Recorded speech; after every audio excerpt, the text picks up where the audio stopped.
Hemos comenzado esta entrevista de hoy en radioforum.caster.fm, el altavoz de la ciudadanía, la radio de la diversidad y la multiculturalidad con mucha tranquilidad.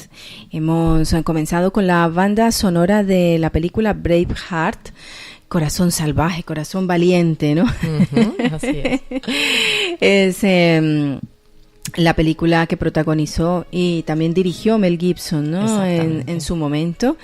Y pues parece que a nuestra invitada de lujo de hoy, gracias por lo que me toca, Ana Ruiz Fito, así es. Pues le apasiona y le inspira. Exacto. Bueno, pues como ustedes ya saben, queridos oyentes, soy Ana María Ramírez, coordinadora de Radio Forum, la radio de la Federación de Migrantes de la Unión Europea en Andalucía, Forum, y también, por supuesto, vuestra. Esta radio es para ustedes y está al servicio de la comunidad. Ana Ruiz Fito es psicóloga, y además ha tenido un proceso laboral y personal que nos va a contar durante este espacio. Vamos a hablar aproximadamente una media horita. Vamos a intercalar entre música y sobre todo una charla constructiva. Perfecto. ¿Vale? Para que nuestros oyentes, además de lo que escuchen aquí, de tu trabajo, también interiorice la información que vas a trasladar con respecto al coaching, y también al proceso de transformación interior que todos tenemos la responsabilidad de controlar. Efectivamente, así es. Bueno, pues Ana, hola, te dejo para que saludes y que te presentes a nuestros oyentes. Pues buenos días, estoy encantadísima de estar con vosotros y bueno, de tener la oportunidad de contar un poco, bueno, mi historia, mi evolución, mi trayectoria y que me ha hecho llegar a este punto.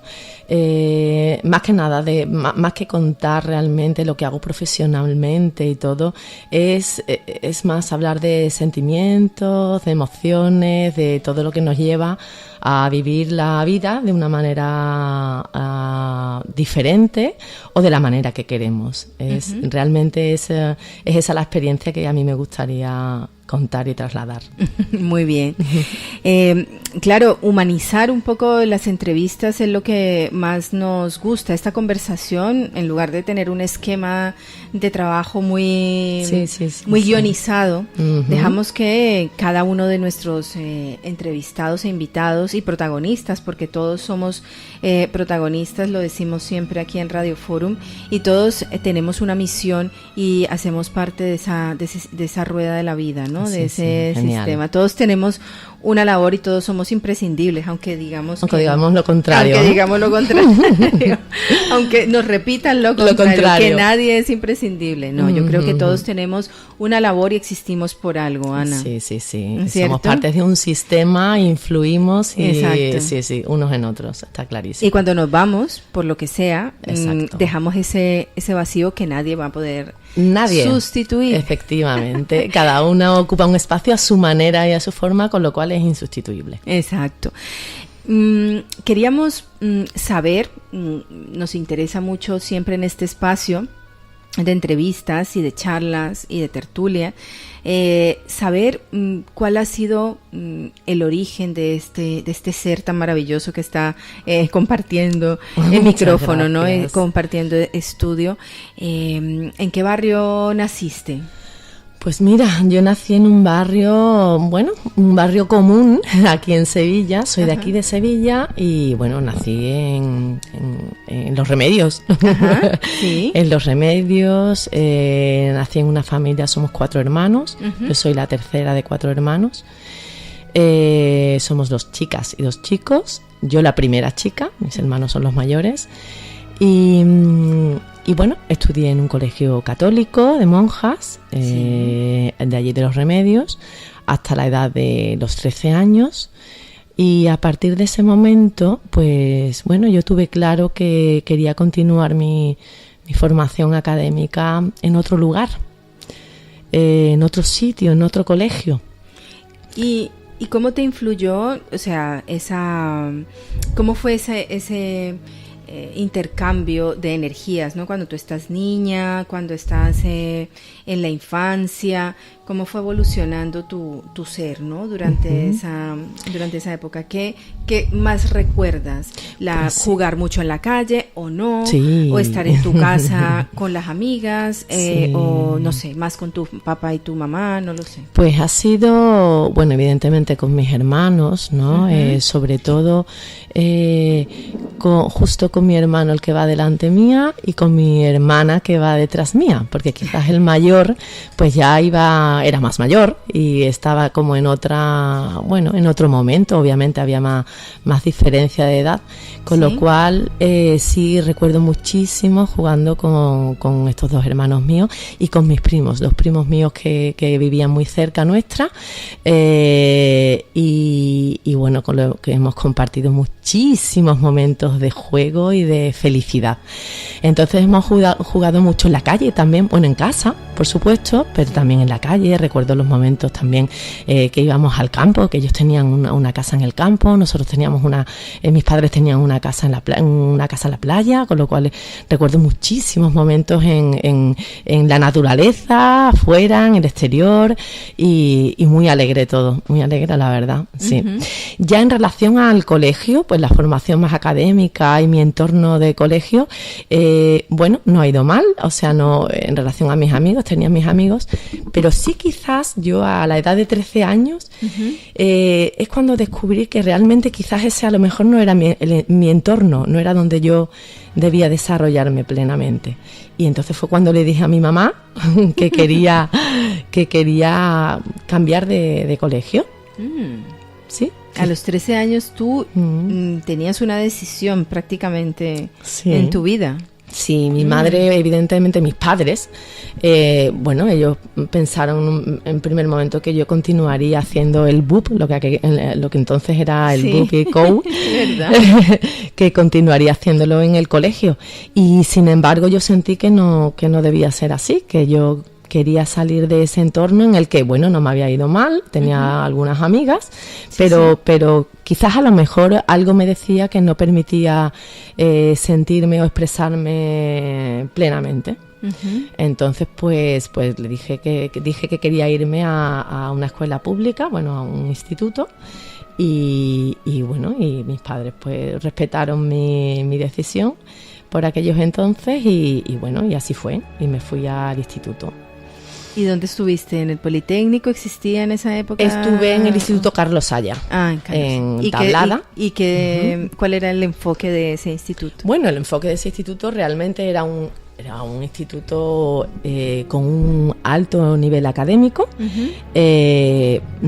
O sea, realmente yo encontré poca diferencia realmente entre el rigor que existía en cuanto al nivel académico, la asistencia a clase. Lo que pasa que, bueno, sí, efectivamente tienes un entorno más permisivo, porque, bueno, ya la asistencia a clase, pues, bueno, ya sabemos lo que son rabonas y, y esas cosas, aprendimos allí, ¿no?, a hacerlas. Pero sobre todo lo que yo noté diferencia fue o sea, yo realmente lo que noté cuando entré allí fue aquí es donde yo estoy a gusto. Sí. Encontré más diversidad, más en cuanto a niveles culturales, tipos de personas, tipos de procedencia, niveles académicos en cuanto al alumnado. Encontré más de todo. Estilos de vida, bueno, cada persona venía de un ámbito diferente, entonces, bueno, me resultó mucho más rico y un sitio en el que, bueno, tendría quizás menos dificultad en expresarme yo misma. ¿Y qué es eso cuando te refieres a expresarte, expresar tu yo interior? Tu identidad, tu autenticidad, exactamente a qué te refieres? A la convivencia, a al entorno, a la gente, a que las normas tienen que existir, pero se necesita un poco de la búsqueda del equilibrio, que se necesita más pensar en ti antes que en la estructura y el sistema. ¿A qué te refieres con ese? A ver, también evidentemente hay una coincidencia, aparte del estilo de educación, de enseñanza del centro, evidentemente es la edad. Ahí, a partir de los 13 años es cuando empiezas un poco a florecer, a intentar plasmar tu esencia en todo, ¿no? Entonces, claro, noté toda esa diferencia, no empiezas a necesitar expresarte de otra manera. Y claro, anteriormente en el centro escolar en el que estaba, en el colegio en el que estaba, quizás, no sé si por imposición o mía o del exterior, porque yo creo que en el fondo esto también es una mezcla, porque también depende de cómo tú percibas las cosas. A lo mejor no está la imposición, pero tú la percibes de esa manera. Entonces quizás yo me veía como encorsetada con un cuadro, en un marco, en un contexto en el que tenía que comportarme de una manera determinada, tenía que tener unas creencias determinadas, tenía que llevar una ropa determinada, tenía que hacerlo de una forma determinada. Y ahí descubrí que hay muchas formas de hacer las cosas, hay muchas formas de vivir, hay muchas formas de sentir, hay muchas formas de creer. Y claro, eso para mí fue un universo. Fue un universo que evidentemente, y además yo valoro muchísimo el contexto en el que estuve hasta los 13 años, porque me aportó una base muy sólida, una base que es la que estoy hoy dando a mi hija, también es la que le estoy proporcionando, pero justo a esa edad tuve la oportunidad de conocer otras muchas cosas. Exacto. Que es lo que me proporcionó quizás un posible equilibrio, que bueno, a lo largo de la vida se ha ido transformando también, obviamente, pero sí fue un caldo muy adecuado para que yo empezara a expresarme un poquito de la manera que yo quería. Por eso, lo que estás haciendo actualmente, ya llegaremos a ese punto, con tu firma, ¿no? La firma que estáis manejando una compañera y tú, Objetiva T. Exacto. Luego hablaremos más de ello. ¿Vais a trabajar o queréis enfocaros en los niños, en la infancia, en la adolescencia, más que otra cosa, que es una edad de transición, una edad muy compleja, pero queríamos saber más sobre, bueno, ya llegamos al instituto. Después de ahí, ¿en qué momento decides entrar a estudiar psicología? Pues la verdad es que creo que lo tuve claro desde el principio. Y si me preguntas por qué, tampoco no te lo puedo decir. Me gustaba. Mira, quizás el primer contacto que tuve así más cercano con lo que puede ser una rama de la psicología fue estudiando, bueno, estaba yo todavía en el instituto y yo iba a ayudar a mi padre era gerente de área de un laboratorio farmacéutico, gestionaba su propio equipo y tenía que incorporar a personas en sus equipos y como procesos de selección, él tenía que hacer procesos de selección y allí yo me iba muchas mañanas, los sábados por la mañana, me iba allí con él porque, bueno, me gustaba conocer el entorno y desde más pequeña, ahora que recuerdo, desde bastante más pequeña. ¿Te gustaban los entornos adultos? Que me gustaban los contextos profesionales, laborales, las oficinas, la delegación, como entonces le llamaba a mi padre, la delegación. Te vienes a la delegación y me iba con mi padre a la delegación y veía las montañas de papeles y una montaña de papeles que eran currículum, eran personas. Eran papeles escritos con historias de personas detrás. Y eso me atrajo muchísimo. Y entonces ahí me ponía a mirar los currículum, a intentar adivinar qué querían transmitir estas personas a través de esas palabras. ¿Qué edad tenías en ese momento? Pues era pequeña, no había llegado todavía al instituto. Tendría 12 años o 13. Eso fue antes de que pasaras, de que te cambiaras, ¿no? Sí, efectivamente. Curioso. ¿Y tu padre sabe eso? Pues yo creo que no lo hemos hablado nunca. Hay que ver, que en estas charlas, en estas entrevistas, muchos vamos como buscando desde dentro, vamos escudriñando entre los corazones y las almas de nuestros invitados y terminan sacando información sí. que no recordaban o no tenían conciencia en ese momento. Me parece muy bonito esto de que... Sí, es verdad, y además al final tendré que pasarle la entrevista a mi padre. ¿Quieres conocerme más? Exactamente. Así es. Ay, qué bueno. Pues sí. Y bueno, y fue entonces allí cuando, claro, y yo le preguntaba a mi padre, digo, papá, ¿y por qué tienes aquí la historia de tanta gente que quieren transmitir estas personas? ¿Para qué es esto? Tal. Y claro, pues él me comentaba, pues bueno, necesito formar mi equipo, entonces a través de esto ya contacto con ellos, más o menos en primera, voy viendo si cubre más o menos el perfil que necesitamos y tal, y los entrevistamos y ya lo conocemos personalmente y tal. Y ese tema me apasionó. Y entonces realmente yo entré un poco en psicología condicionada por esa perspectiva de conocer a las personas, y después ya fue un poco variando. Al principio, pues la parte de clínica, en fin, al principio cuando empecé a estudiar psicología no tenía demasiado claro si quería dedicarme a la psicología de empresa, a la psicología clínica o sanitaria, todavía no tenía muy claro. Sí, ya a partir de tercero así, pues cuando decidí que bueno, quería dedicarme más a la parte de psicología de empresa, ¿no? Y bueno, mi rama pues se fue decantando por la psicología de empresa, y así ha sido prácticamente hasta hace poquito. Y continúo, pero que además, también. Exactamente, de alguna manera el contexto, lo que veías y lo que te gustó en el primer instante que me acabas de mencionar, pues eso te ha llevado a la actualidad, ¿no? Sí. Pero también me contaste que dentro de este proceso de desarrollo personal y profesional, pues trabajas a nivel de empresa, trabajas con relaciones humanas y laborales, pero que además quieres trabajar más el coaching, que es el acompañamiento, ¿no? Es como, la psicología es la ciencia, pero el coaching es como, es una especie de puente que se ha ido creando con el paso de los años, ¿no? Porque cada vez más se escucha ese oficio, ¿no? Entonces, si quieres le explicamos primero a los oyentes de tu boca y desde tus conocimientos la diferencia entre psicología y coaching, que es muy importante que lo sepan. Primero comencemos por ahí. Muy bien. Y ahora seguimos con la pregunta, con la segunda parte de la pregunta. Pues mira, me parece además estupendo que saques ese tema, porque realmente es un tema realmente se ha abierto un debate en relación a lo que es psicología, lo que es coaching, incluso, bueno, pues también parte de la psicología interpreta que hay cierto intrusismo en el tema del coaching y tal. Y yo, ante eso, es que tengo una perspectiva tan personal, porque bueno, puede haber mucho y cada persona puede pensar algo diferente, y yo, obviamente, por ser persona, tengo un pensamiento diferente. Yo creo que el coaching va mucho más ligado a la forma de hacerlo, es decir,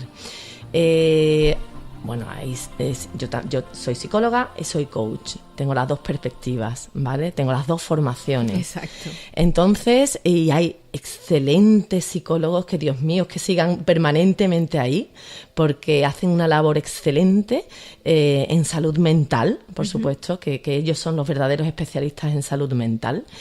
Hay otra rama de la psicología también que está a cargo del bienestar, del que también puede hacerse cargo el coach. Pero creo que el coach es una forma, es una metodología, es conlleva una forma de escuchar, una forma de comprender, una forma de entender, una forma de acompañar que no interviene para nada en el coachee, en el cliente, porque en estos casos se llama cliente, no paciente. Claro. El coach no interviene para nada en el cliente. Lo único que hace es, como yo digo, dejarle ser.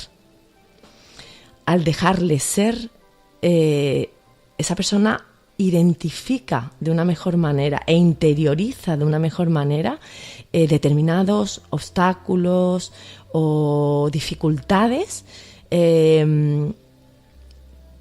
le va a permitir tomar o no planes de acción, pero son sus propias decisiones, son sus propios planes de acción. Va a llegar hasta donde ellos quieren llegar.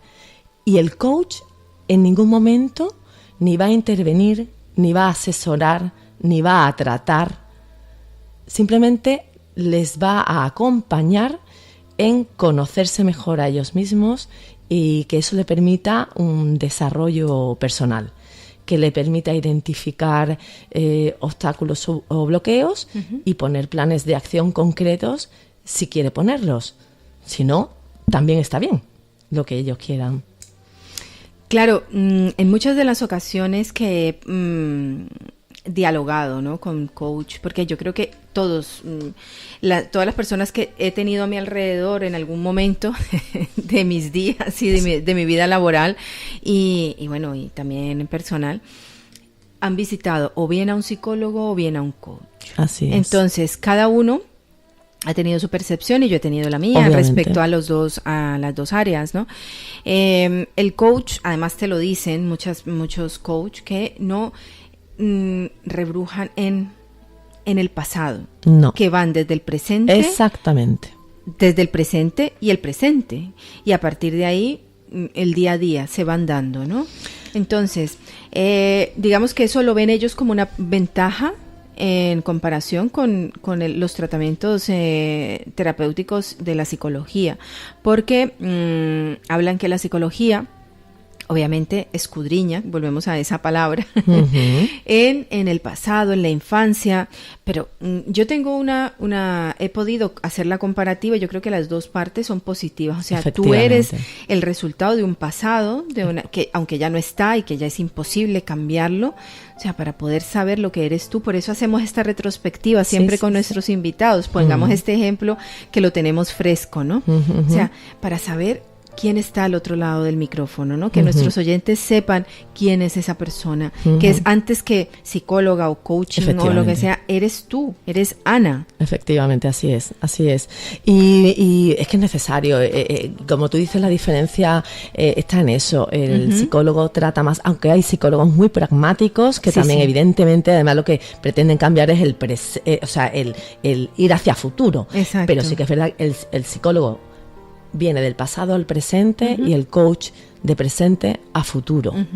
Es una perspectiva un poco más pragmática.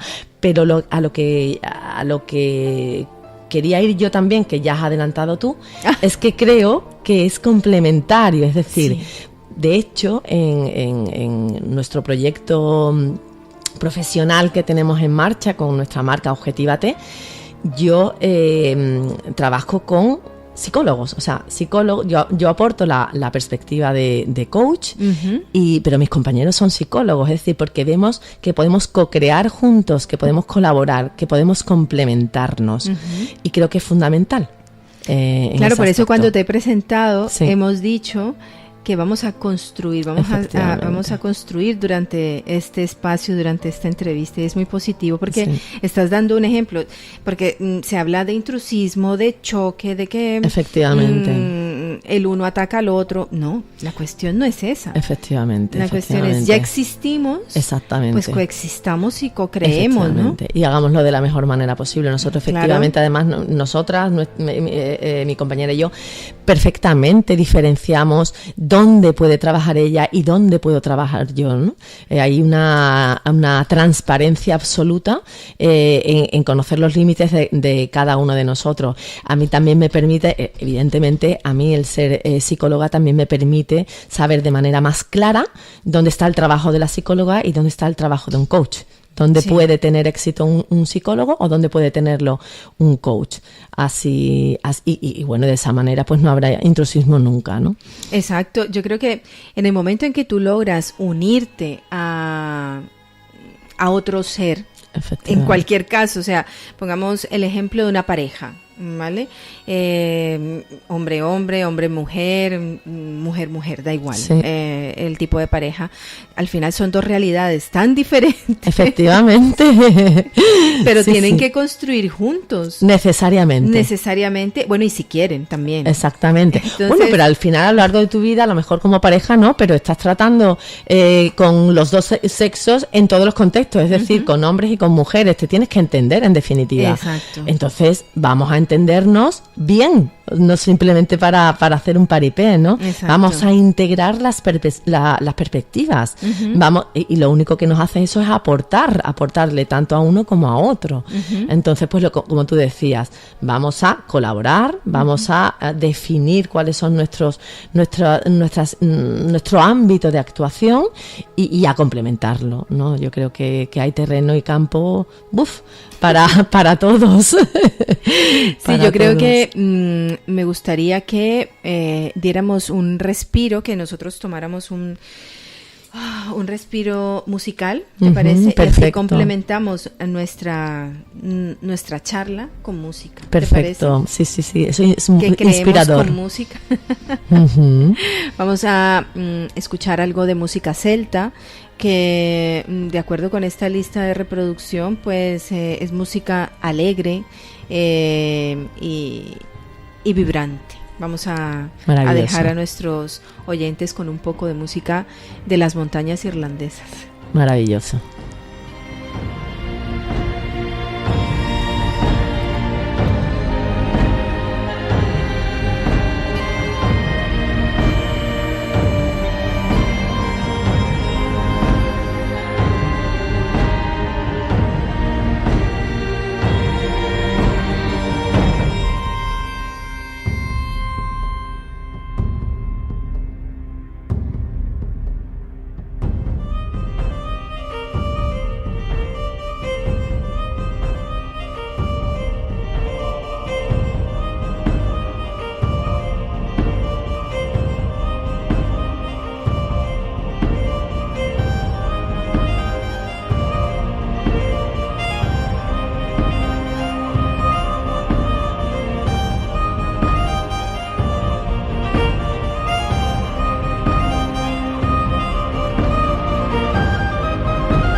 Cobra, por favor.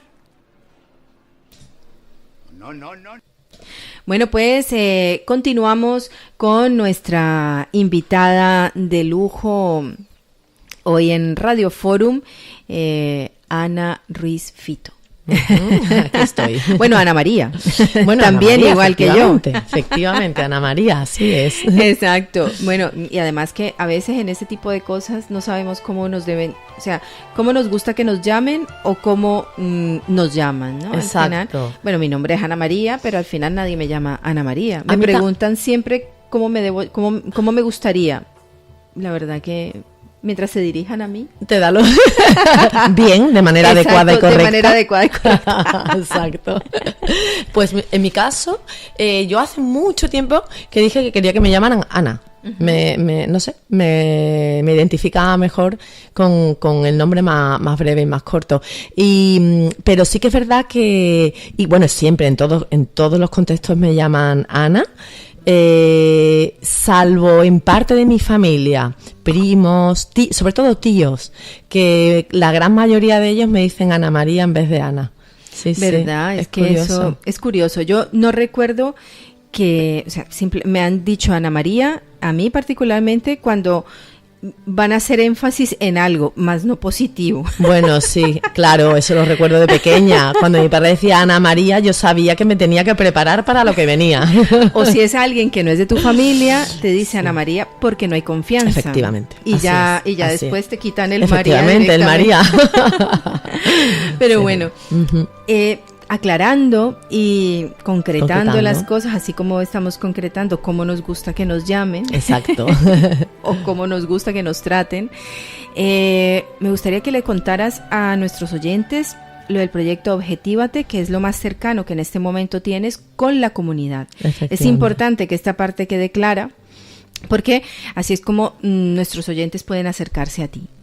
Pueden llegar como tu empresa, pueden llegar a solicitar el coach, ¿no? Una sesión de coach contigo, o bien para sus hijos, o bien para ellos, los adultos que nos estén escuchando, o bien para parejas. Efectivamente. Cuéntale a los oyentes cómo estás trabajando con Objetívate. A ver, como comentaba anteriormente, nosotros somos unos profesionales psicólogos y en mi caso psicólogo coach. Y bueno, yo tengo la procedencia, yo realmente me he dedicado siempre a los recursos humanos. He estado en empresas, en contextos profesionales, y al final pues bueno, he detectado que bueno, hay mucha insatisfacción, falta de bienestar, mucho estrés laboral, hay que manejar de manera adecuada la incertidumbre, los cambios, y todo esto metido dentro del cambio y todo eso es porque produce tanta insatisfacción cuando no se sabe manejar, mueven muchas emociones, pero se reconoce poco en esos contextos. Pues al final, y por mi propia evolución, pues al final he pensado que mi proyecto profesional cobraría sentido en el momento en que lo vinculaba y lo hacía más personal, atendiendo a no solamente a los profesionales con los que trataba, sino a desarrollar a la persona. Desde esta perspectiva he encontrado fundamental tratar a las personas, o sea, porque los trata mi compañera que es psicóloga, acompañar a las personas desde el principio. Y desde el principio me refiero a que por eso me gustaría trabajar también con adolescentes, es decir, los últimos contactos que he tenido con adolescentes han sido realmente satisfactorios, porque pienso que están en el momento, y bueno, yo llamo adolescentes a partir de los 13 años, o sea, 13 años ya empiezan ahí con, es una pubertad, pero es una adolescencia previa, ¿no? O temprana, porque es cuando realmente es cuando tienen que identificar ellos qué es lo que quieren hacer, cómo se sienten respecto a lo que quieren hacer, e identificar qué caminos quieren ir elaborando en sus vidas. Por este motivo, yo quería integrar la experiencia profesional que yo tengo en el entorno con adultos, ¿no? Y todo lo que se ha generado en ese contexto, integrarlo con la perspectiva socioeducativa, que es la que aporta a mi compañera psicóloga, que dicho sea de paso, digo ya su nombre, Victoria Rodríguez Roldán, ya tiene larga experiencia también con adolescentes en entornos socioeducativos y percibe cierto conflicto en los adolescentes para expresarse adecuadamente. Todo esto viene porque también sufren una serie de presiones por parte de sus progenitores, de sus profesores, y eso va coartando su capacidad de expresión. Que es lo que tú hablabas antes de, o sea, lo que no te pasó a ti, por ejemplo. Efectivamente. Que es lo que de alguna manera quiere reflejar. Lo veo así, ¿no? Es lo que se me ha venido ahora mismo. Sí. Tus padres te permitieron en ese momento, a tus 13 años, decir, yo quiero irme a otro lado. Efectivamente. Es como poner ese ejemplo para que más o menos lo capten. Sí, algo muy concreto, concreto.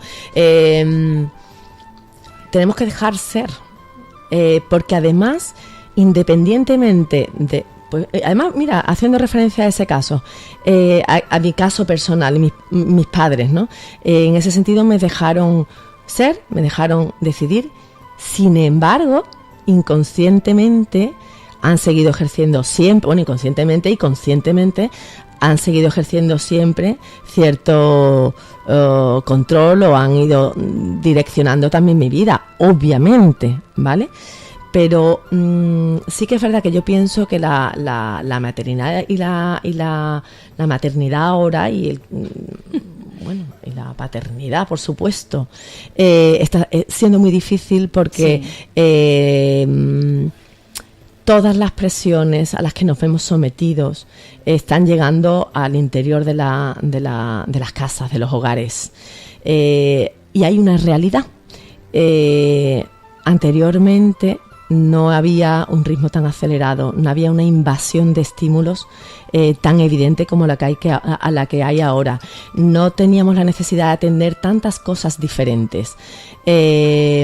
Ahora esa necesidad la tienen que atender los adultos, por un lado, fuera, en el contexto profesional, y luego está la demanda que tienen en el interior, en su contexto familiar. Pero ¿qué ocurre? Que la calidad que se puede aportar en la familia es menor, tiene menos tiempo, y queremos intentar ejercer un control mayor quizás. Tenemos menos tiempo, lo tenemos que condensar todo en menos tiempo. La forma de educar, los hábitos, todo lo que queremos que nuestros hijos deberían hacer, todo concentrado en 2 horas al día, que es lo que tenemos para ellos. Eso hace que no dejemos ser a nuestros hijos, que estemos constantemente condicionando sus respuestas, sus hábitos de conducta, y ante eso ellos se rebelan, obviamente. Deben rebelarse. ¿Qué ocurre si los adultos no aprendemos o no somos conscientes de que lo que debemos hacer es acompañar y no restar su capacidad de expresión? Pues entonces se creará un conflicto. Entonces ahí donde yo quiero desarrollar mi actividad. Es decir, vamos a atender a los adolescentes en su capacidad de expresión, pero vamos a atender también a los padres, vamos a atender a las madres, que efectivamente tienen una serie de presiones con las que se han ido evolucionando a lo largo de la vida, a las que se ven sometidos, y eso les impide también en muchas ocasiones dejar crecer a sus hijos, dejarles ser, por miedo, por fobia, por experiencias previas anteriores. Entonces vamos a atender a todo ese contexto. Eso le permitirá a los adolescentes crecer de una manera más vinculada con su ser, con su forma, con su interior, y a los padres y madres a permitirse un poco más, a desbloquearse, a relajarse, a no tener miedo a que sus hijos se expresen, porque el expresarles le va a ayudar a que consigan lo que quieren, el identificarse más con su persona. Eso les guiará realmente por el camino adecuado. Es complicado, lo que tú dices es complicado, pero es necesario. Es decir, que estéis en ese camino, que además ofrezcáis esa herramienta ahora mismo, yo creo que es el salvavidas para muchísimas familias. Sí, yo lo veo. Yo te digo que en mi caso particular, con un adolescente de 16 años en casa, lo imagino. Bueno, mi hija todavía es muy pequeña y la verdad es que cruzo los dedos cuando me hablan de esa edad. Es bastante complejo, es decir, bueno, en qué momento en realidad vas a cruzar esa frontera de ser padre a ser amiga, ¿no? Intentar de ser padre, madre y no llegar a ser amiga, ¿no? Porque estás en eso, intentando entenderla, intentando comprenderla, dialogar, reñirle, pero a la vez dejarla ser. Efectivamente. Pero que no se equivoque. Claro que se tiene que equivocar. Exacto. La cuestión es, en el momento en que se equivoque, está bien castigarla, está bien imponerle una sanción, digámoslo así, no un castigo, porque a veces la gente relaciona castigo con un golpe, ¿no? Efectivamente. O con una cachetada o con un cachete en el culo, ¿no? Como se decía cuando eran chicos, ¿no? Efectivamente. Si es en realidad eso, ¿no? En ese momento sería una infracción, ¿no? Y cómo se salda esta situación, ¿no? Varía muchísimo cada caso, obviamente, porque depende de la evolución que haya tenido. Y vamos a hablar no de esa niña o de ese niño, sino esa familia. Exacto. ¿Cómo ha sido la relación hasta ese momento? ¿Cómo se la ha ido dirigiendo, aconsejando, educando? Depende mucho. En algunos casos habrá que actuar de una manera más restrictiva, en otros más permisiva.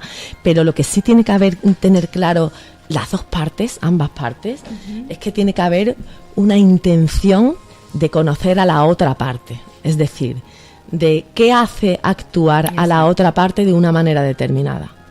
Era lo que tú decías antes, de que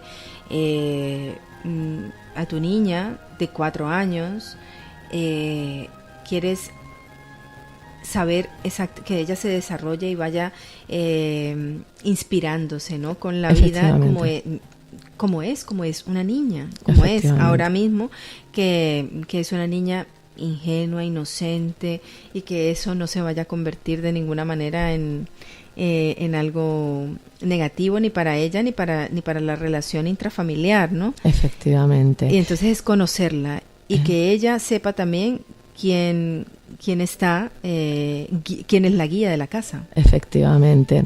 En el caso concreto de mi hija es muy curioso porque, ella es una niña con carácter y tiene la personalidad, con lo pequeña que es, tiene una personalidad muy, muy, muy clara, ¿no? Y a mí me da la sensación de que va por delante mía. Y claro, con ella he tenido muy claro de que, claro, a eso se une que yo siempre, mi forma de ser ha sido más directiva, hasta hace un tiempo, porque ya no soy así, porque evidentemente ya he comprendido que lo que yo dirijo para otra persona puede estar bien para mí, pero no para la otra persona. Obviamente tú no puedes dirigir nunca para nadie. Cada uno se tiene que dirigir a sí mismo, ¿no? Sí. Entonces, como ya me he dado cuenta de eso, yo ahora lo que quiero es que evidentemente desde pequeña ella aprenda a dirigirse a sí misma, pero obviamente manteniendo siempre, pues oye, una vigilancia permanente para establecer límites, porque los niños, por supuesto, que necesitan esos límites, eso es indudable. Pero sí, por supuesto, no anular su personalidad, o sea, ella tiene que expresarse, pero los padres tenemos la obligación de intentar comprender qué le hace expresarse de esa manera a su hijo. Exacto. Y al entenderlo, podrá haber ahí un enriquecimiento. Podremos llegar a hablar con ellos de tal manera que les llegue, pero tengo que intentar entenderlo, no puedo imponerlo. Y eso, trasladado a las sesiones de coach como tal, pues al final se está reflejando en ello. Efectivamente, obviamente con niños pequeños no se hace coaching, obviamente. No, pero... Efectivamente, pero es un poco la forma... Pero es una forma de trasladarlo. Efectivamente, sí. Es una forma de trasladarlo, ¿no? Más que haz esto y actuar de una manera directiva, sino ayudarle a que ellos mismos vayan construyendo, vayan pensando, vayan haciendo, pensando en qué hago, cómo lo hago y para qué lo hago, y vayan encontrándole sentido a las cosas, ¿no? Que esa es la diferencia también del coaching. No es por qué lo hago, no, eso no es el tema. Es despertar la conciencia, eso es muy importante. Efectivamente, es despertar la conciencia. De ese niño, de ese adolescente y también del adulto, que posiblemente, lo que tú decías, el coaching acompaña, pero no obliga a nadie a hacer nada. Es decir, tú decides como receptor de toda la información del coaching o bien del psicólogo, da igual. Tú decides si cambias. No es que tú vas al psicólogo y te va a solucionar tus problemas, o vas donde el coaching y te lo va a solucionar. No, yo voy a ir a ver si me soluciona los problemas. No, eso tiene que quedar bien claro, ¿cierto? No, para nada. Evidentemente todo requiere un esfuerzo. ¿Queremos o no queremos enfrentarnos al esfuerzo que implica mirar hacia adentro? Ahí está. Que quede eso, el despertar conciencias. El despertar de la conciencia, es así. Es el darte cuenta. Lo que pasa que la expresión, darse cuenta de, yo creo que está infravalorada, porque la utilizamos demasiado a menudo. Entonces, por eso es ser consciente de, es que tiene más peso. Vamos a crear conciencia, ¿no? Pero realmente es el darse cuenta de. Exactamente. Bueno, pues hemos dejado muchísimas formas o herramientas para construir, ¿no? Para construir un ser. Efectivamente. Y para mejorar. Esperemos que toda esta información la hayan interiorizado nuestros oyentes y quienes nos están viendo a través del Facebook ahora mismo, de esta transmisión en directo, pues que también lo puedan ver y lo puedan disfrutar después cuando reproduzcan este vídeo. Te agradecemos muchísimo, Ana, que hayas estado aquí. El agradecimiento es mío, por supuesto. Estar con vosotros aquí he pasado una mañana inolvidable, que espero que se repita en alguna ocasión más, porque... Sí, porque además ya han surgido ideas, o sea, efectivamente, y colaboraciones. Muy eso, bien. Seguiremos sí. Hablando al respecto. Después tendremos un encuentro diferente, más conciso y sobre una sorpresa que les tenemos a nuestros oyentes. Preparadas, pues. Preparadas. Sí. Bueno, pues interesante. Nos despedimos de nuestros oyentes y los dejamos también con música, con la música celta que a ti particularmente te inspira, ¿no? Exactamente. Pues muchísimas gracias a todos. Espero poder volver a repetirlo y estar con todos vosotros, y quedo a disposición de todas las personas que quieran contar con nuestro acompañamiento. ¿Tienes un teléfono donde te puedan contactar? Sí, tengo una página web, www.objetiva-t.es, y el teléfono es el 696-685362. El acompañamiento que es tanto para adolescentes como adultos, y bueno, un acompañamiento para temas personales o profesionales. Exactamente. Bueno, pues hasta aquí llegamos hoy en radioforum.caster.fm, en la entrevista del día. Agradecemos a Ana Ruiz Fito, se despide Ana María Ramírez, coordinadora de Radio Forum, y hasta pronto. Ya saben que ustedes son los protagonistas de esta emisora, el altavoz de la ciudadanía. La diversidad y la multiculturalidad es la filosofía que marca el camino de Radio Forum y de la Federación de Migrantes de la Unión Europea. En Andalucía, Forum. Hasta pronto, nos encontramos en la red. Hasta pronto. Gracias, Ana. Gracias a vosotros.